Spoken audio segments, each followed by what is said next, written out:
호주 동북부에는 뉴 해브 그레스 제도라고 불리우는 섬들이 있는데, 이 제도는 포르투갈 사람 기로스가 17세기에 발견한 제도다라고 합니다. 여기서 제도란 여러 섬들이 모여 있는 것이 제도다라는 겁니다. 근데 이 제도에는요 30개의 섬이 모여 있는데, 발견 당시 모든 섬이 식인종들이 살고 있었다라고 합니다. 이에 이들을 구원하기 위해서요 1839년에 존 월리엄스 선교사가 이 섬을 찾아갔는데, 상륙하자마자 식인종들에게 죽임을 당하고 맙니다. 우리나라도 토마스 선교사님이 이 조선 사람들에게 복음을 전하기 위해서 상륙을 했다. 그 자리에서 죽음을 당하고 성경만 전해줬잖아요. 그것처럼 식인종들에게 첫 번째 선교사가 죽임을 당하게 되는 겁니다. 그리고 그 다음 선교사인 해리스 선교사님도요 이 섬에 들어갔지만 곧 피살되어서 죽게 되었고요. 세 번째로 존 골든 선교사님 부부가 가서 사역을 하게 됩니다. 겁도 없어요. 부부가 가가지고 사역을 하는 거예요. 그러다가 얼마 안 있어가지고 이 식인종들이 저들을 노린 거예요. 색다르게 생긴 색깔의 우리 밥이다. 그래가지고 식인종들이 저들을 잡아 먹고 맙니다. 끔찍해요. 그리고 이후에 네 번째 선교사님인 마크 에이너 선교사 또 가서 사역을 감당하게 된다라는 겁니다. 근데 하나님께서 이분은 불쌍히 여기셨는지 안타깝게도 이분은 병으로 일찍 쓰러지셔가지고 이 사역을 감당하지 못하게 됩니다. 다섯 번째로 식인종들에게 아까 얘기했던 그 먹혔던 이 존 골든 선교사님의 동생이 우리 형님 부부가 내외가 담당했던 그 사역질 나도 가겠다라고 자원해가지고 이 선교제에 가가지고 사역을 시작하게 됩니다.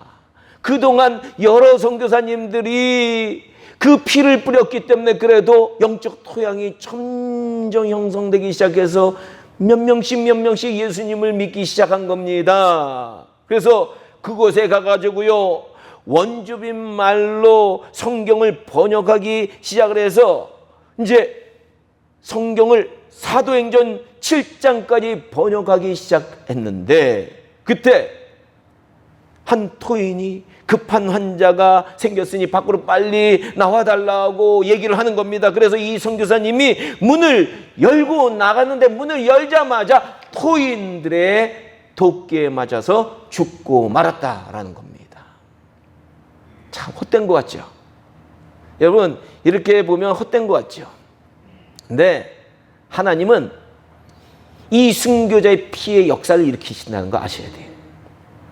그런데 이 선교사님이 자기 형의 뒤를 쫓아서 순교를 한 이 선교사님이 죽으면서 그분의 피가 튀었는데 어디에 튀었느냐?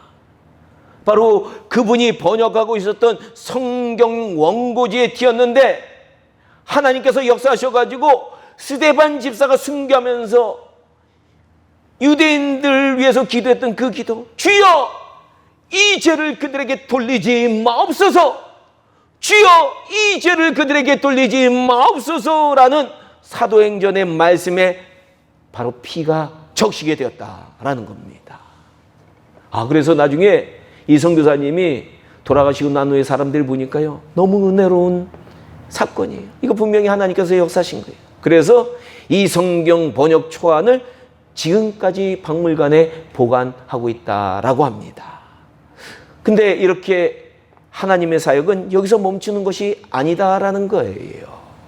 우리가 씨앗을 심으면 반드시 열매가 맺게 돼 있거든요. 그로 로버트 선교사가 이 제도에 건너가서 사역을 감당한대. 우리 같으면 그렇게 많은 사람들이 토인들에게 죽었는데 안 가고 싶잖아요. 근데 성령님이 움직이시니까 가는 거예요. 그래서 이 제도에 건너가시고 이 사역을 감당하게 되는데, 40년 후에 성령이 불같이 그곳에서 역사해서 섬 전체가 30개의 섬, 모든 섬 전체가 그리스도인이 되는 놀라운 역사가 일어나게 되었다라는 겁니다. 그래서 그 섬을 성령께서 살아 역사하셨다고 해서 그 사람들은 성령의 섬들이다라고 얘기하고 있다라는 것입니다. 사랑하는 우리 선민교회 성도 여러분, 우리 성도님들은요, 이 호주의 복음 전파 이야기를 들으면서 어떤 생각이 드셨는지 모르겠어요. 순교자들처럼 나도 주님의 말씀을 담대히 전해야 되겠다라는 그런 생각이 드셨는지, 아니면 나는 용기가 없어, 나에게는 이런 사명이 없어, 도저히 순교자들처럼 복음 전할 자신이 없다라는 그런 생각이 드셨는지 모르겠습니다. 사실 우리 기독교의 신앙은요, 순교로 전해진 생명의 신앙이다 라는 거예요. 수많은 순교자들이 이 복음을 우리에게 전해주기 위해서 순교를 감당하고 복음을 전했기 때문에 우리가 이 기독교 신앙을 받게 되었다라는 겁니다. 우리같이 열정 없으면요, 이 신앙이 다른 나라 못 가요, 절대로. 우리 신앙의 선배들은요, 대충 시간이 나거나 상황이 되면 복음 전한 게 아니에요. 우리의 신앙의 선배들은 목숨을 걸고 복음을 담대히 전했기 때문에 이 복음이 아시아의 대륙의 끝에 있는 우리에게까지 왔다라는 겁니다. 우리는 이 귀한 복음을 절대로 가볍게 여기면 안 된다라는 거예요. 내가 여유가 되면, 시간이 되면 교회에 나오는 그런 가벼운 복음으로 우리가 전락시키면 안 돼요. 이 복음이 무엇인지 정확히 알아야 돼요. 우리는 생명을 걸고 전해준 이 복음을 귀하게 여겨야 돼요.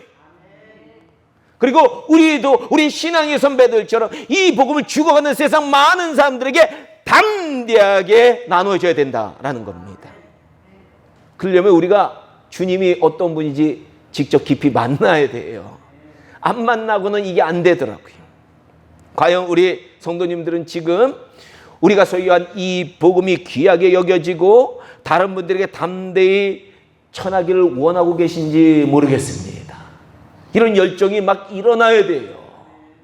아니, 젊은 청년들, 이 젊은 사람들 보면 예수님을 만나면 마음이 너무 뜨거워져가지고 목숨을 걸고 이 오직까지 달려가더라고요. 이 젊은 분들만이 아니에요. 나이 드신 분들도, 예수님 늦게 만난 분들도, 열정 있는 분들은 오직까지 가지고 복음을 전하겠다고 자기 삶을 드리는 분들이 많이 있어요, 지금도. 사도 바울은 에베소서 6장 19절에서 에베소 교인들에게 이렇게 중보 기도를 요청했습니다. 또 나를 위하여 구할 것은 내게 말씀을 주사 나로 입을 열어 복음의 비밀을 담대히 알리게 하옵소서 할지니 이 일을 위하여 내가 쇠사슬의 메인 사신이 된 것은 나로 이 일에 당연히 할 말을 담대히 하게 하려 하심이라. 아멘. 여러분들은 혹시 우리가 기도할 때 무엇을 구하고 있는지 우리가 조금 생각해 봐야 돼요. 내가 기도하는 것이 이거 잘 되게 해주세요, 이거 잘 되게 해서 이런 것만 기도하고 있는지, 아니면 주님, 나로 인해서 내 입술이 복음을 전하는 입술이 되게 하옵소서, 담대한 입술이 되게 하옵소서, 이런 기도를 하고 있는지 우리가 우리 신앙의 선배들 돌아보면서 좀 생각해야 되는 거예요. 바울 사도는요, 자신이 복음을 전하다가 감옥에 갇혀서 쇠사슬의 메인 신세가 되었지만 복음을 끝까지 담대히 전할 수 있도록 중보 기도를 요청했다라는 겁니다. 오늘날 우리도 이런 기도가 필요해요. 복음을 귀하게 여기고 담대하게 전하게 해달라고 간절한 기도가 필요하다라는 거예요. 주님께서 피로 값주시고 우리에게 주신 이 복음이 한갓 액세서리처럼 바뀌게 놓아버리면 안 된다라는 겁니다. 우리의 심령이 뜨거워져서 우리에게 주신 이 귀한 복음을 많은 자들에게 전할 수 있는 그 열정과 그 열심과 담대함을 우리에게 주시옵소서라고 우리가 기도해야 되는 거예요. 오늘 본문에 나오는 초대교회 성도님들이 바로 복음에 대한 이 담대함을 달라고 기도했다라는 거예요. 오늘 본문의 배경은요, 사도행전 3장에서 시작됩니다. 사도행전 3장에 보면요, 오후 3시경 기도 시간에 성전에 들어가던 베드로와 요한이 성전 미문에 앉아서 구걸하던 이 장애인을 보게 됩니다. 근데 이 장애인은 다리를 못 써요. 평생 40년 동안 못 써던 장애인이었어요. 그래서 베드로와 요한에게 구걸을 합니다. 무엇인가 받을까 해가지고 구걸을 합니다. 그러자 베드로와 요한은 그 앉은 뱅이를 향해서 이렇게 말합니다. 우리가 돈 주는 것도 중요하지만, 그렇죠? 이거보다 더 중요한 게 있다는 거예요. 은과 금은 내게 없거니와 내게 있는 이것을 너에게 주노니 나사렛 예수 그리스도의 이름으로 일어나 걸어라. 그리고는 그 앉은뱅이 거린의 오른손을 잡아 일으켰습니다. 그러자 40년 동안 단 한 번도 걸어본 적이 없는 그가 벌떡 일어나서 성전 안으로 뛰어들어가서 기쁨의 춤을 추며 하나님을 찬송하게 되었다라는 겁니다. 아니 근데 이 광경을 많은 사람들이, 이게 성전이다 보니까 많은 사람들이 거기에 모여 있었는데 그 광경을 보고 놀람을 금할 수가 없게 된 겁니다. 그래서 이 안질뱅이와 함께 솔로몬 행각으로 들어간 베드로와 요한 주변으로 사람들이 마구 몰려들기 시작을 합니다. 그러나 이때 베드로 요한은 사람들에게 이렇게 담대하게 얘기합니다. 이 사람을 일으키게 한 것은 우리 개인의 능력이 아니라, 우리 같았으면 내 능력으로 했다, 내가 예수님 열심히 믿어줘 내 능력으로 했다 이렇게 얘기할 텐데, 이 사도는 절대 그렇잖아요. 이 사람을 일어나게 걷게 한 것은 우리 개인의 능력이 아닙니다. 당신들이 십자가에 못 박아 죽인 예수 그리스도를 하나님께서 다시 살리셨고 그분이 이 사람을 이렇게 완전히 낫게 하신 것입니다 라고 증거를 합니다. 이런 베드로와 요한의 말은요, 당시 종교 지도자들에게는 굉장한 도전의 말이에요. 왜? 그 당시 종교 지도자들이 예수님을 신성모독이라는 죄목을 뒤집어 씌워가지고 십자가에 죽였거든요. 아니 그러니까 베드로 요한이 예수님이 하나님을 보내신 분이고 이들을 다시 살리셨다고, 이 예수님을 다시 살리셨고 이분이 이 안진뱅이를 고치겠다고 이렇게 선포하는 것은 이 예수님을 십자가에 못 박았던 그들이 죄를 지었다라는 것을 선언한 것과 마찬가지입니다. 그래서 이 얘기를 듣고 있었던 제사장과 성전 경배를 맡은 사람들과 바리새인들은 솔로몬 행각에 나타나게 됩니다. 그리고는 복음을 외치고 있는 베드로와 요한을 수많은 사람들이 보는 앞에서 붙잡아서 감옥에 끌고 가게 됩니다. 자, 여러분 이 정도 되면 우리 같으면 잘못했습니다. 이게 기가 죽을 수도 있는데, 그렇지 않은 것 같아요. 그 다음날 산헤드린 공회가 소집되는데요. 산헤드린 공회, 여러분들이 아시는 대로 당시 최고 의결 기관입니다. 오늘날에 국회나 마찬가지 그런 기관이에요.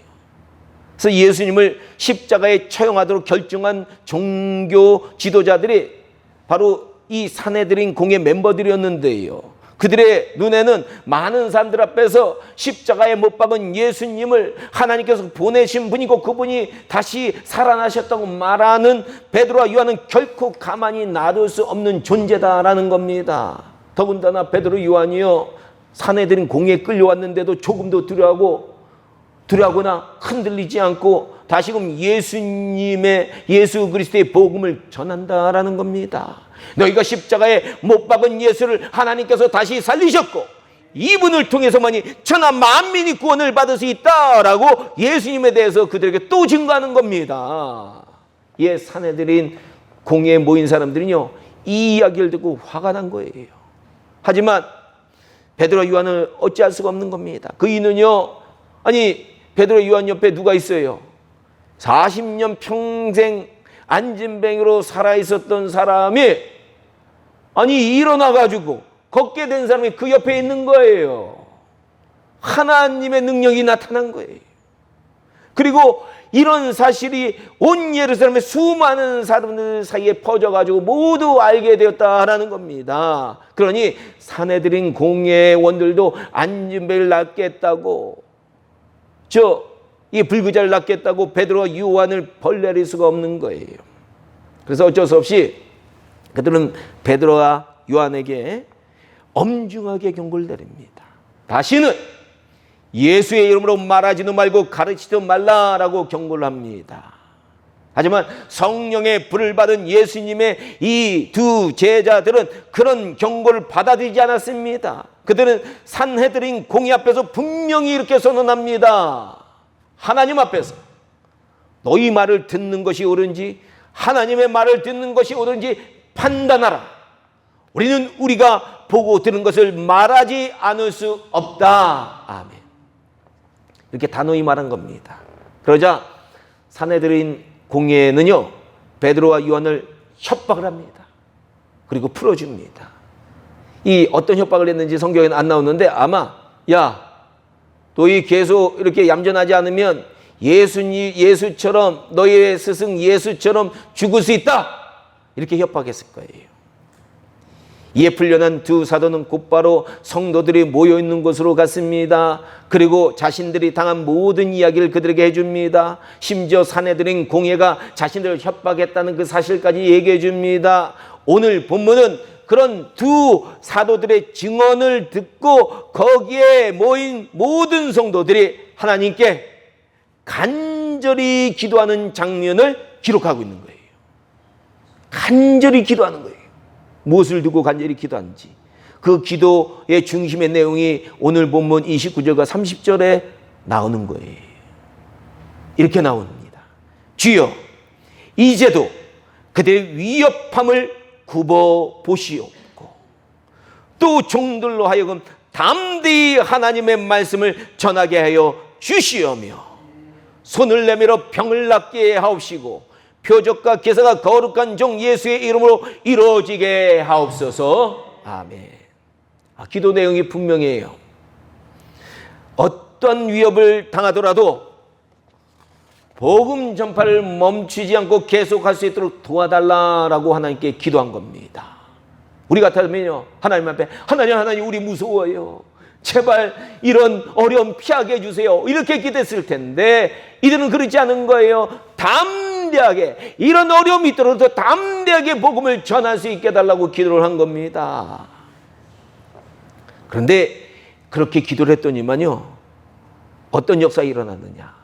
그러니까 성령님이 역사하는 기도는 달라요. 우리가 이런 것도 피하게 해달라고 기도를 하면 성령님이 역사하는 게 아니에요. 담대하게 이기게 해달라고 기도하지만 역사가 일어나는 거예요. 이렇게 기도했더니 그곳이 진동이 일어납니다. 성령의 충만한 역사가 일어나게 됩니다. 마치 우리 한국교회 초대교회 당시 제가 지난주에 설명했었던 이 평양 장대원교회 성령의 불이 임한 역사가 일어난 것처럼 성령의 불이 일어났을 때 장대원교회에 어떤 역사가 일어났습니까? 아니, 교인들이 기도하는데 얼마나 뜨거운지 그 진동이 교회 지붕이 날아갈 정도로 뜨겁게 기도했다라는 겁니다. 바로 오늘 본문의 초대교회 성도님들도 그렇게 뜨겁게 기도를 하니까 진동이 일어나고 성령의 역사가 일어나고 성령이 충만해지니까 그들은 산헤드린 공의 위협 이런 거 두렵지 않은 거예요. 이제 담대히 복음을 전하기 시작했다라는 겁니다. 오늘 본문 31절은 이런 당시 교회의 모습을 자세하게 기록하고 있는 거예요. 빌기를 다하매, 담대함을 달라고 빌기를 다하매 모인 곳이 진동하더니 우리가 다 성령이 충만하여 담대히 하나님의 말씀을 전하니라. 아멘. 우리도 이런 역사 일어나야 돼요.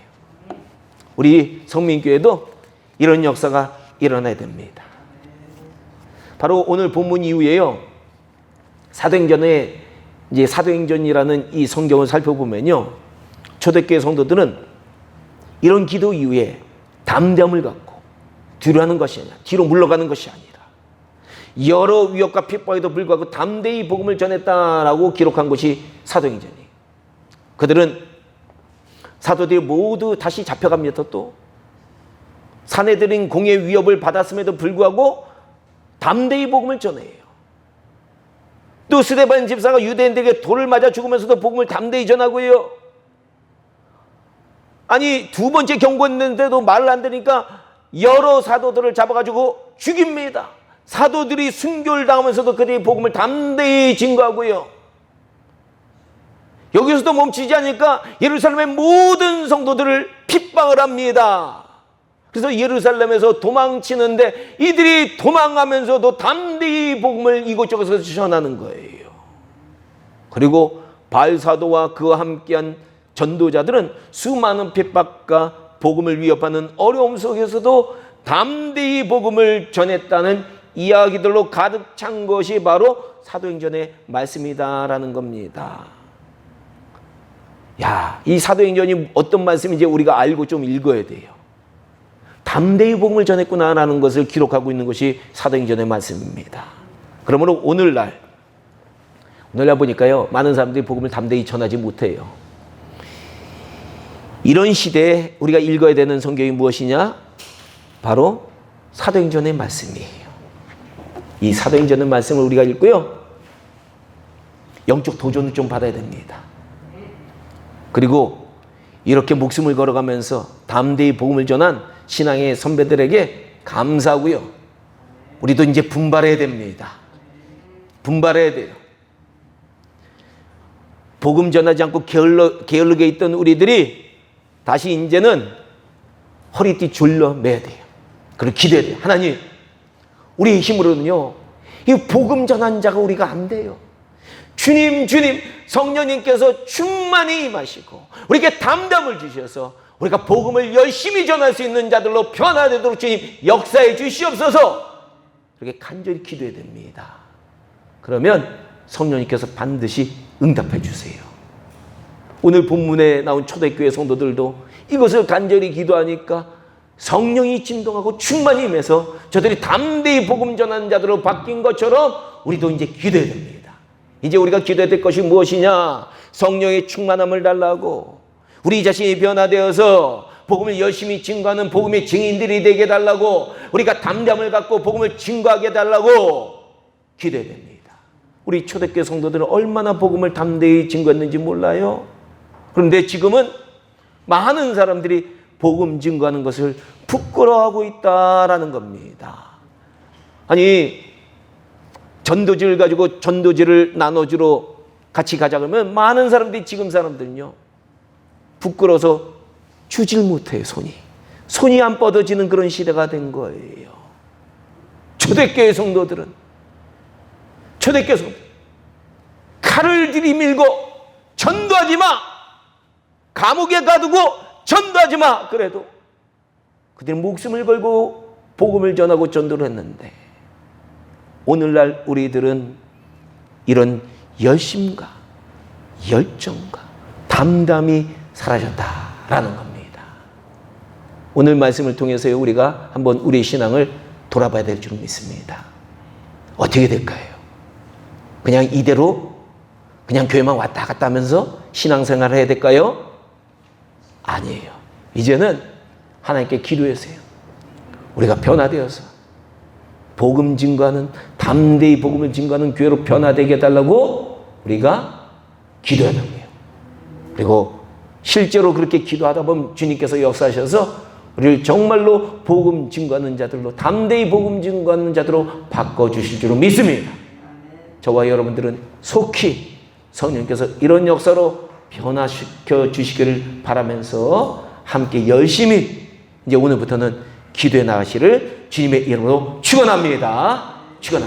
그래서 주님 앞에 우리가 설 때, 마지막에 설 때, 야, 너 정말로 이 땅에서 그 짧은 인생 기간 동안에 충성 다하다가 왔구나 라고 칭찬받는 저와 여러분들 다 되기를 주님의 이름으로 축원합니다. 우리가요, 전도하지 않고 우리 입술 닫고 있으면 한 달란트 받은 종하고 똑같이 되는 거예요. 악하고 게으른 종이 되는 거예요. 주님께서 우리에게 주셨는데, 전도의 사명을 주셨는데, 2달란트, 5달란트 받은 자처럼 우리가 열매를 맺어야 될 것 아닙니까? 그렇죠? 그러기 위해서는요, 우리가 나가서 전도하고 열심을 내야 될 줄로 믿습니다. 다 그런 변화의 역사가 우리 교회 가운데 일어나게 해달라고 오늘부터 열심히, 뜨겁게, 진심으로 기도하고 준비하는 저와 여러분들 다 되기를 주님의 이름으로 다시 한번 간구하고 축원합니다. 기도하겠습니다.